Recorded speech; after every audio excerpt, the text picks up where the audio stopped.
Salut à tous, je vous souhaite la bienvenue dans cette nouvelle partie. Donc aujourd'hui nous allons apprendre à créer un système de vote, c'est-à-dire un bouton j'aime qu'on va rajouter à côté d'un article ou d'un commentaire. Donc si un utilisateur aime le commentaire, il clique sur j'aime et on affiche donc la totalité des j'aime, ok? Donc si un utilisateur clique sur j'aime, il ne pourra plus recliquer sur le même j'aime, donc on va lui afficher un message d'erreur. Vous avez déjà cliqué. Donc ce qu'on a besoin, on a besoin d'une table qui va contenir les commentaires ou les articles, c'est-à-dire soit un commentaire posté par un utilisateur ou des commentaires postés par l'administrateur du site. Donc on aura une table article. Donc article. On aura donc l'idée de l'article. Donc on prend ici idée de l'article. On aura l'article lui-même et on aura les j'aime de cet article. On aura une deuxième table qui va contenir donc les membres, c'est-à-dire les utilisateurs, pardon. Donc on aura donc l'idée du membre, c'est tout. Et donc une troisième table qui va regrouper tous les j'aime. Donc une troisième table, je vais l'appeler j'aime. Elle va contenir donc l'idée du membre,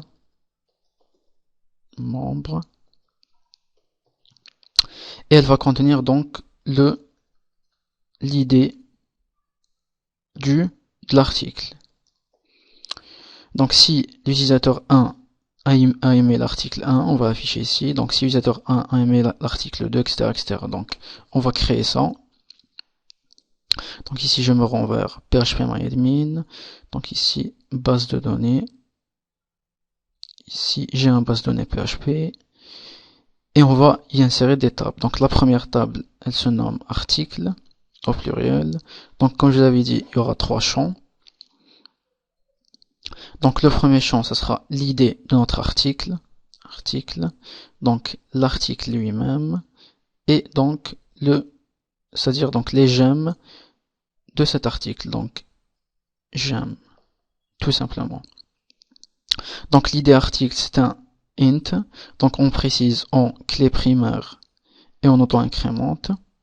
Donc l'article, c'est un varchar, on précise ici taille, on va dire 200.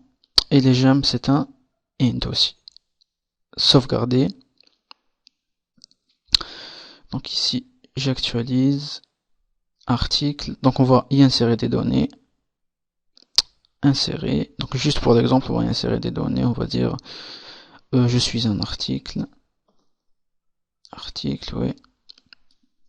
Donc la totalité des j'aime, c'est 0. Donc pour l'instant, il n'a aucun j'aime. Donc et ici, je suis un autre article. Donc, il existe déjà, je suis un autre article. Et les j'aime, c'est 0. Exécuter. Donc, on va créer la deuxième table qui va contenir donc les j'aime. Donc, je vais l'appeler directement j'aime. Elle va contenir 3 champs. Donc, ici, on précise id j'aime. Donc, idem, on auto-incrémente et en clé primaire. Et ici, on précise l'idée de l'article. Et ici, idée du membre. Donc, int. Ok. Donc, sauvegarder. Et on va créer donc la dernière table qui va contenir donc la liste des utilisateurs. Donc ici, ajouter une table, on va l'appeler membre. Elle va contenir nombre de colonnes. On va saisir qu'une seule colonne, c'est-à-dire uniquement l'idée de l'utilisateur. Donc chez vous, vous devrez avoir donc le nom de l'utilisateur et toutes ces informations. Donc on va s'occuper uniquement de son idée. Donc id int. Donc c'est un primary key et on auto-incrémente. Sauvegarder.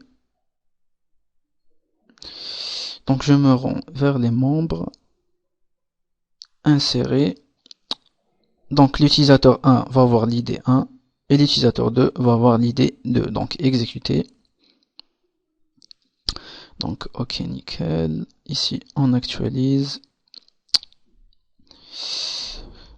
Donc on a ici nos 3 tables qui s'affichent. Donc un petit récapitulatif. Article contient les articles. Donc le premier article et le deuxième article. Donc ça pourrait être un commentaire, n'importe quoi.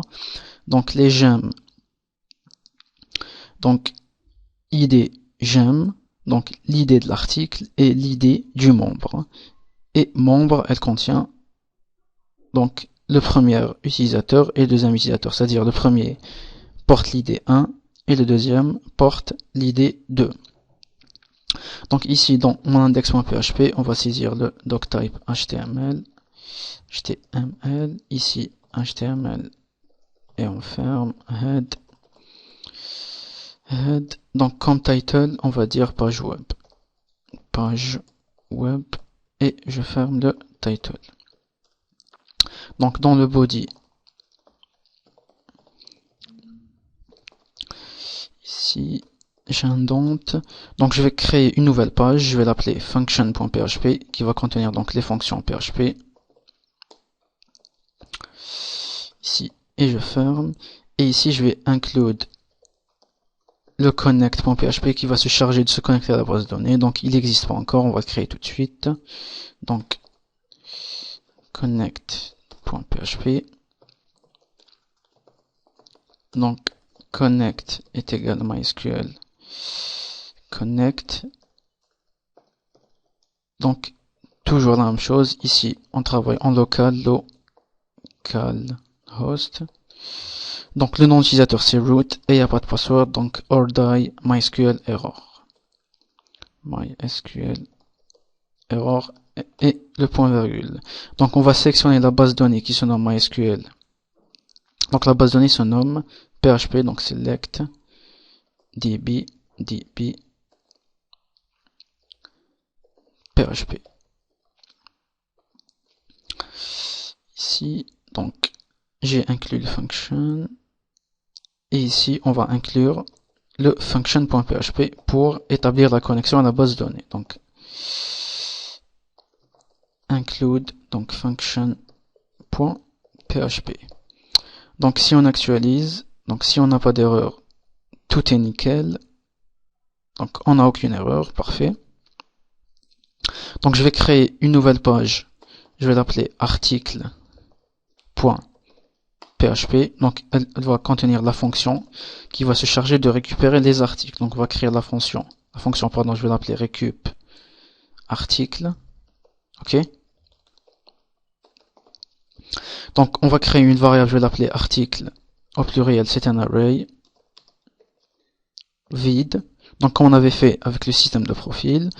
Et ici on démarre notre requête SQL, donc MySQL query. Donc on va sélectionner la totalité. Donc on sélectionne tout, donc l'étoile ça veut dire tout, select star from article. Donc on sélectionne la totalité de la table article. Donc on sélectionne nos deux articles, donc l'article 1 et l'article 2. Donc or die error. Et ici donc le while rows MySQL fetch associatif, donc MySQL fetch assoc de notre query. Et on fait ici que notre tableau article, on va les enregistrer dans notre rows. Ici double-clic, ok, nickel, c'est le même. Et ici tout simplement, on va retourner notre article. Donc on revient vers l'index.php, donc ici j'ai pas inclus article, donc j'inclus l'article, il n'y a pas de s.php, donc j'inclus l'article ici, et comme ici on inclut function.php, donc on inclut les deux fichiers, c'est-à-dire le connect et l'article.php. Donc si ici entre le body et le body, je fais un print r de notre fonction récup article. Donc cette fonction récup article, donc si j'actualise ici, donc on a effectivement nos articles qui apparaissent sous forme de tableau. Donc l'id article 1, c'est pour l'article numéro 1, je suis un article, et donc l'id 2, c'est pour le deuxième article, donc je suis un autre article. Donc le nombre de gemmes pour l'instant c'est 0 pour chaque article. Donc ce qu'on va faire maintenant, je me rends vers l'index.php Ici, je vais créer une variable article au pluriel est égal récup. Notre fonction récup article. Ok. Et ici, on démarre donc une boucle for each. Donc for each article au pluriel as article au singulier. On va tout simplement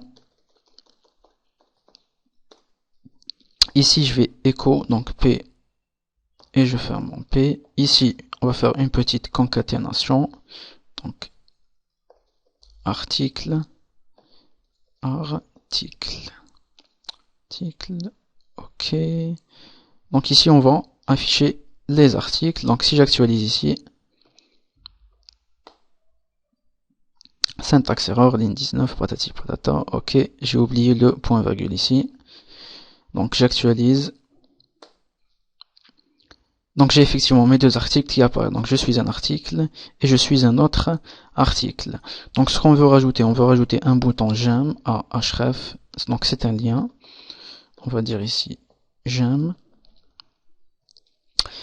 Et ici on va préciser donc article j'aime entre parenthèses. J'actualise. Donc j'ai ici le j'aime qui apparaît et à côté on a un 0 puisque aucune personne n'a encore aimé cet article pour l'instant, et la même chose pour le deuxième article.